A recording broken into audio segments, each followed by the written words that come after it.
Here's a 1990 photo of murderer Dalton Prejean with his son in prison, shortly before he was executed via electric chair for killing a state trooper. 12 years later, that same son, Dalton Prejean Jr., was convicted of the 2001 death of a 14-month-old baby. He's currently serving a 60-year sentence in the same prison that his father was executed in. Actress Tina Fey received her chin scar at the age of 5 when a stranger randomly entered her front yard while she was playing and slashed her across the face. The man was never identified nor seen again. A python from Australia became addicted to meth after living in a drug lab for several years. Police busted the operation before sending the snake to rehab for 7 months. In Japan, women are traditionally banned from entering a sumo ring under any circumstances. This tradition is so strictly imposed that in 2018, 2 women were forced to leave the ring, even though they were performing CPR on a mayor who had collapsed inside.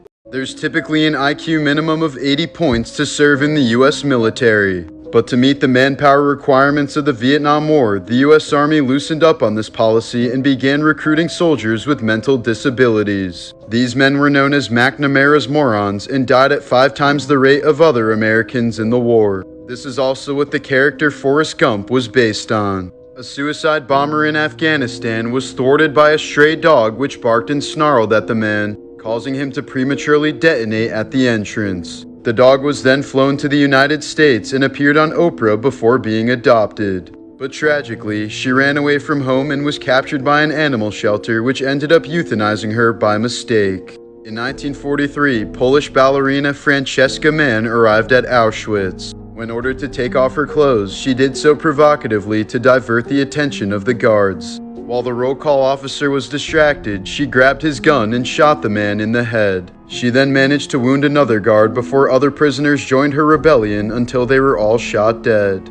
While filming for Kitchen Nightmares in 2007, Gordon Ramsay visited a restaurant called Campagna in Fair Lawn, New Jersey. While there, he told the owner, Joe Cerniglia, that his business was about to swim down the effing Hudson River if it didn't change. Sadly, in 2010, Cerniglia had no choice but to sell the business after declaring bankruptcy, and days later ended up taking his own life in the Hudson River. Following the release of the original Exorcist, people were completely terrified of Linda Blair, the young actress who played the possessed girl Reagan in the film. She received hundreds of daily death threats as people often avoided walking past her on the sidewalk out of fear of being cursed. The Soviet Union built a massive stockpile of 45,000 nuclear weapons and then dissolved in 1991, leaving behind poorly paid guards who no longer had a country to hold allegiance to. Therefore, many of those nukes were sold to the highest paying bidders and have remained missing to this day. Actress Brittany Murphy and her husband both mysteriously passed away from pneumonia and severe anemia in their home only 5 months apart. Murphy's mom believes both of them were victims of toxic mold. Jonah Hill had to be hospitalized while filming The Wolf of Wall Street after snorting too much fake cocaine. In 2021, an 82-year-old man from Austria had the wrong leg amputated during surgery. The man was told he would still need his other leg amputated as well. The hospital said the incident occurred as a result of a sequence of unfortunate circumstances. Here's a devastating photo of a Colorado police officer distracting a little girl after her dad lost his life in a car accident. Judy Melanik is a medical examiner who identified hundreds of bodies after the 9/11 attacks, most of which were just scraps of flesh or pieces of limbs. She was called in August of 2002 because someone had found a foot bone on top of a skyscraper a quarter-mile away from Ground Zero. Photo on the right shows a Houston police officer reacting outside the home where Andrea Yates drowned her 5 children in 2001. She started by holding 3 of her boys underwater in her bathtub until they stopped struggling. She then drowned her 6-month-old Mary, whom she left floating in the tub. Her last living child, Noah, soon walked in and asked what was wrong with Mary, then ran when he realized what was going on. But Yates quickly caught up to the 7-year-old and drowned him as well. Afterwards, she laid the lifeless bodies of her children together in her bed. She then called the police, repeatedly saying she needed an officer but refusing to say why. During the trial, the defense argued that Yates was severely mentally ill and not in control of her actions during the murders. She was in a deeply delusional state, believing she needed to murder her children to prevent them from going to hell. In 2006, she was found not guilty by reason of insanity and committed to a high-security mental hospital in Texas where she remains to this day. Here's a 2021 photo of Alec Baldwin breaking down in tears after firing a prop gun that killed the director of photography on the movie set of Rust. The tragic incident happened as a result of catastrophic failures in safety procedures on the set. The woman who was responsible for checking the firearms was only 24 years old and had very little experience in her role. Rust was her second film as lead armorer, since she had previously worked on another Western film called The Old Way, where she received multiple safety complaints from the cast and crew. She also admitted on a podcast that she felt overwhelmed and underprepared for her job on Rust. The live round that killed Helena Hutchins and injured Joel Souza was not supposed to be on the set at all. The production had a very strict rule that banned any live ammunition on the premises, and only blanks or dummy rounds could be used. But it was later revealed that some of the crew members used the same guns for target practice with live rounds during their off hours, and had failed to properly clean and inspect the weapons before returning them to the armory. These are the hands of Japanese serial killer Tsutomu Miyazaki. He was born with a rare birth defect that caused his hand joints to be fused together, preventing him from being able to bend his wrists upwards. Two Mice Eating Cheese is the name of London's smallest statue, which commemorates two construction workers who died in 1862. They were scuffling over a missing sandwich that resulted in both of them falling off the scaffolding. Turns out it was just stolen by mice. The movie Jaws directly contributed to a surge in shark hunting and a massive drop in shark populations. Author Peter Benchley deeply regretted writing Jaws, saying, "Knowing what I know now, I could never write that book today. Sharks don't target human beings, and they certainly don't hold grudges. Today, sharks kill only around 10 humans per year, but humans kill around 11,000 sharks every hour." A 34-year-old man with ALS completely lost the ability to move anything, including his eyes. When a brain chip finally allowed him to communicate again, the first thing he said was, "I need a beer." In 1977, 20-year-old Oregon woman Colleen Stan was hitchhiking to her friend's birthday party when she was kidnapped by Cameron and Janice Hooker, trusting them because they had an infant daughter in their car. Long before this, the couple agreed that husband Cameron could capture a slave to tie up for his pleasure, and he had decided on Colleen. For the next 7 years, Colleen was repeatedly tortured and kept locked in a tiny wooden coffin under the couple's bed for up to 23 hours a day. Cameron forced her to sign her life away to slavery via contract, and convinced her that she was being watched by a powerful organization called the Company, which he claimed would painfully torture her and her family if she ever tried to escape. One day, 4 years after being kidnapped, Colleen was allowed to visit her family by herself, but she didn't reveal her situation to them due to her fear of the consequences. Her family simply thought she was involved in a cult, so they didn't want to pressure her to come home, fearing that she would stay away forever. The very next day, Colleen returned for a second visit with Cameron posing as her boyfriend, but again, nothing was done. 3 years later, Cameron wanted Colleen to become his second wife, which was a turning point for his wife Janice. In August of 1984, Janice secretly informed Colleen that they weren't part of the Company, and Colleen managed to escape soon afterwards. In the months that followed, Colleen didn't contact the police but continued to call Cameron routinely to give him a chance to reform. But 3 months later, Janice reported her husband to police and he received 100+ years in prison. In May of 2020, UConn student Peter Manfredonia was having issues with his motorcycle. When two elderly gentlemen approached to help him, Peter pulled out a samurai sword and murdered one man while seriously injuring the other. He then circled around them multiple times with his bike before stealing another man's pickup truck and fleeing to his hometown. That's when he murdered his childhood friend and kidnapped the victim's girlfriend before driving south. Once he reached New Jersey, he fled the car alone and started walking on foot. Manfredonia's actions quickly sparked a massive manhunt that spanned multiple states and garnered national attention. However, it became increasingly difficult to locate the killer since this was during the peak of the pandemic, allowing him to easily conceal his face with a mask. After a week-long search, Peter was finally apprehended in Maryland. He was later diagnosed with multiple mental illnesses that caused him to suddenly snap. He received a 55-year prison sentence for his crimes and then apparently gained 200 pounds while in prison. In the case that Neil Armstrong and Buzz Aldrin were left stranded on the moon, NASA planned on cutting off communication with them. They didn't want to record how the men chose to die, leaving them to either run out of oxygen or take their own lives with no further earthly contact. FDNY Ladder 3 was one of the first units to show up at the World Trade Center on 9/11. Its crew of 11 men sadly perished in the collapse of the North Tower, and now their truck is on display in the 9/11 Museum. In April of 2015, 28-year-old Shayna Sims gained access to a funeral home in Tulsa, Oklahoma. She pretended to be a makeup artist to access the body of Tabitha Lynch. Apparently, Shayna resented Lynch and suspected that her husband had been having an affair with her. So as payback, Sims decided to mutilate Lynch's body, cutting up her face and removing multiple organs and chunks of her hair. Court sentenced her to 16 years in prison for unlawfully removing a body part from a corpse. In 2019, the wife of Tampa Bay Rays prospect Blake Bivens was tragically shot and killed by her 18-year-old brother. Their newborn baby and the woman's mother were also victims of the random murder spree, which Bivens found out about from a headline he saw on Facebook. The pitcher later posted, "2 days ago my heart was turned to ash. My life as I know it is destroyed." Canadian serial killer nurse Elizabeth Wetlaufer told her pastor that she murdered 4 elderly patients by injecting them with insulin, and the pastor kept his promise to not turn her in. Afterwards, she would go on to murder at least 2 more patients before confessing to police. In 2021, 20-year-old Alex Kearns ended his life after thinking he lost $730,000 while trading options on Robinhood.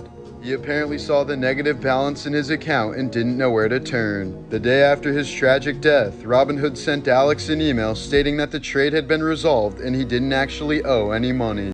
In 1987, police responded to Illinois father Russell Dardine's home after he failed to report to work. There they found the dead bodies of his pregnant wife Ruby and their son, who were both victims of a brutal beating. Ruby was beaten so badly that she prematurely went into labor, and even the newborn baby was beaten to death as well. Initially, Keith was the most obvious suspect until his body was found shot dead in a nearby field with his genitals mutilated. Serial killer Tommy Lynn Sells later confessed to the murders but was never formally charged, so the case remains cold. In 1980, John Favera, the neighbor of mafia boss John Gotti, accidentally ran over and killed the mobster's 12-year-old son Frank. Although it was ruled an accident, Favera went missing that same year and was never seen nor heard from again. Former mobster Charles Carneglia later claimed that Favera was abducted, tortured, and slowly dismembered with a chainsaw while he was still alive. His remains were then stuffed inside a barrel filled with concrete and dumped in the ocean.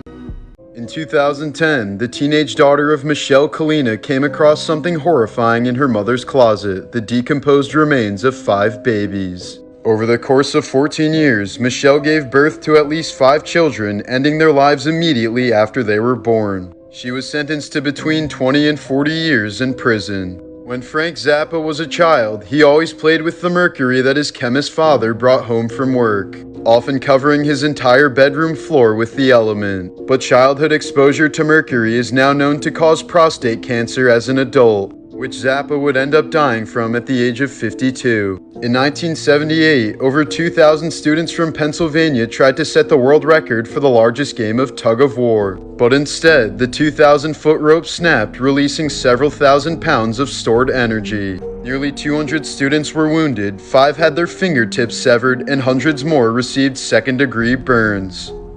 On the morning of October 9, 2020, 27-year-old Texas woman Taylor Parker was pulled over by a state trooper after driving erratically. She explained that she had just given birth to the baby on her lap, so they were both brought to the hospital. But upon examining her, doctors realized she hadn't actually been pregnant at all, and the true horrors began to unfold. It turned out that Taylor had a hysterectomy when she was younger and therefore couldn't bear children, which her husband threatened to leave her over. In response, Taylor spent 35 weeks completely faking a pregnancy, making herself look pregnant, faking ultrasounds, and even throwing a gender reveal party. Around the time the baby was supposed to be due, Taylor stabbed her pregnant friend over 100 times before cutting her baby out of her abdomen while the woman was still alive. Both the baby and her mother ended up passing away, and Taylor Parker was later sentenced to death for her unspeakable actions.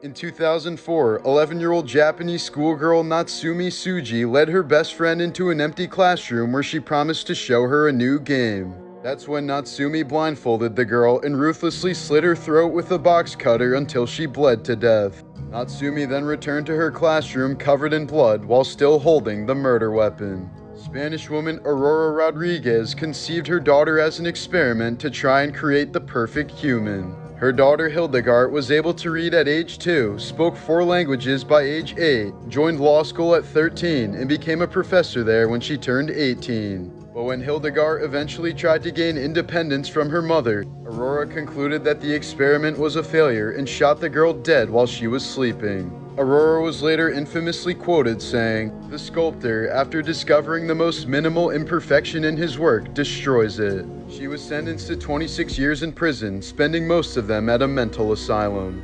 Jeanette McCurdy has described the relationship she had with her mother Deborah as both emotionally and sexually abusive. When Jeanette was 3 years old, her mother was diagnosed with breast cancer and underwent multiple surgeries and transplants. As a result, Deborah would perform routine vaginal and breast exams on Jeanette and never allowed her to shower alone until she turned 17. Living in poverty, her mother forced Jeanette into acting when she was 6 years old to financially support the family, and because Deborah had always wanted to become famous herself. McCurdy says that her mother was obsessed with making her a star and introduced Jeanette to a calorie restriction once she turned 11, leading to various eating disorders that Jeanette still struggles with, including anorexia and bulimia. McCurdy says that she refused to appear in the revival series of iCarly, only because she didn't want to be reminded of her mother's abuse during the original show. Just last year, Jeanette released a book with the title "I'm Glad My Mom Died" 9 years after she passed away from breast cancer. In 2019, Cambridge University student Alana Cutlin tragically jumped from her airplane while returning home from Madagascar. She reportedly appeared normal while boarding the plane, but just 10 minutes after takeoff, she suddenly unbuckled herself before opening the door of the aircraft and jumping out without hesitation, falling nearly a mile to her death. Her family later stated that she'd experienced panic attacks in the past, and that she might have been suffering from a bad reaction to prescription medication. In 2012, 88-year-old Ilda Maciel died in the hospital after her nurses made a critical error while attempting to feed her. They accidentally injected chicken soup into her veins rather than into her feeding tube. In 2012, 23-year-old gaming addict Chen Rongyu died of a heart attack while playing League of Legends for 23 hours straight in a Taiwanese cafe. It took staff hours to realize he was dead since he fell back in his chair and his arms were still stretched out toward his mouse and keyboard. In 1998, Dana Carvey underwent open heart surgery to clear a blocked artery, but the surgeon operated on the wrong blood vessel. After spending 6 months recovering from the life-threatening botch, he won a $7.5 million lawsuit against the hospital and donated all of it to charity. In 2015, an Italian grandma accidentally sent 2 adults and 3 children to the hospital after making them hot cocoa that had expired in 1990. Pearl Jam's song Jeremy was based on the real-life classroom suicide of 15-year-old Texas student Jeremy Wade. He was released from a mental hospital once his parents' insurance money ran out, so he brought a revolver to class and shot himself in front of 30 students. In 2013, a collection of files revealed that the US government lobotomized over 2,000 veterans against their will after World War II. They were lobotomized for reasons such as PTSD, depression, schizophrenia, and homosexuality. 2023, 92-year-old dementia patient Tom McDonald poured washing detergent over his bowl of cereal thinking it was milk. After eating most of the bowl, he told his daughter he wasn't feeling well and was soon rushed to the hospital, where he later died from acute toxicity. While 33-year-old actress Carol Lombard was on a war bond tour in 1942, she won a coin toss that determined she and her group would return home by plane instead of by train. Tragically, their flight would end up crashing into a mountain near Las Vegas, killing all 22 passengers on board, including 15 U.S. Army soldiers. 28-year-old Caitlin Jensen's life was changed forever after just a routine visit to the chiropractor. She went to have her neck adjusted for stiffness, during which 4 arteries in Caitlin's neck were accidentally dissected, resulting in a horrible stroke. She was reportedly without a pulse for 10 minutes until she could be revived by doctors. Caitlin was left with nearly full body paralysis, only capable of blinking her eyes and moving her left thumb. In 2018, 16-year-old Kevin Watkins was lagging horribly while attempting to play Xbox in his Georgia family's home. In an effort to improve the speed, he decided to change the Wi-Fi password to prevent others from using it and slowing down the connection while he was gaming. Soon enough, an argument broke out between Kevin and his mom, escalating to a point where his older sister Alexis had to step in to prevent Kevin from physically harming their mother. Tragically, Kevin placed Alexis in a strong chokehold and refused to let go despite his younger brother and mother begging for him to stop. By the time police arrived 15 minutes later, Alexis was no longer moving or responsive, but Kevin still had her in a chokehold. She had been starved of oxygen for a lengthy amount of time, resulting in extreme brain damage. Alexis was quickly rushed to the hospital, but was soon pronounced dead from asphyxiation. Kevin was tried for murder and sentenced to life in prison for the tragic incident. Just last year, actor Anthony Starr received a 12-month prison sentence after being involved in a bar fight in Spain. According to reports, he drunkenly assaulted a chef by punching him in the face and smashing a bottle over his head. Starr then allegedly told the man, "You've committed the mistake of your life and I'm going to look for you. I want to kill you." The victim received 4 stitches in the hospital, and Starr managed to avoid jail time by paying him $4,000 in compensation. Bears in Russia sometimes get so desperate for food in the summer that they've been known to rip apart cemeteries and feast on the corpses of the recently deceased. In 1967, Prime Minister of Australia Harold Holt mysteriously disappeared while swimming in Queensland. He was presumed dead the next day and his body was never found. Former football star Brian Banks spent 6 years in prison until his alleged rape victim admitted that it never happened. This was the emotional moment when his innocence was proven and he was exonerated. When former NFL safety Dave Durson took his own life in 2011, he left a note that read, "Please see that my brain is given to the NFL Brain Bank." He shot himself in the chest so that his brain would be preserved, and doctors confirmed that he was suffering from severe CTE as a result of all the head trauma from playing football. In 1989, 96 people were killed during a soccer match at Hillsborough Stadium in England after being crushed to death due to overcrowding, many of whom died while standing up. 22 years later, Stephen Whittle tragically became the 97th victim. He had sold his ticket to a friend who died during the disaster. Unable to cope with the guilt, he took his own life by jumping in front of a train in 2011. At Belmont Park in 1923, a young jockey named Frank Hayes suffered a heart attack and died in the middle of a horse race. His body, however, remained on the saddle throughout the race, and his horse ended up winning, beating the odds of 20-1. Therefore, this was the first time that Hayes had ever won a race, and the last.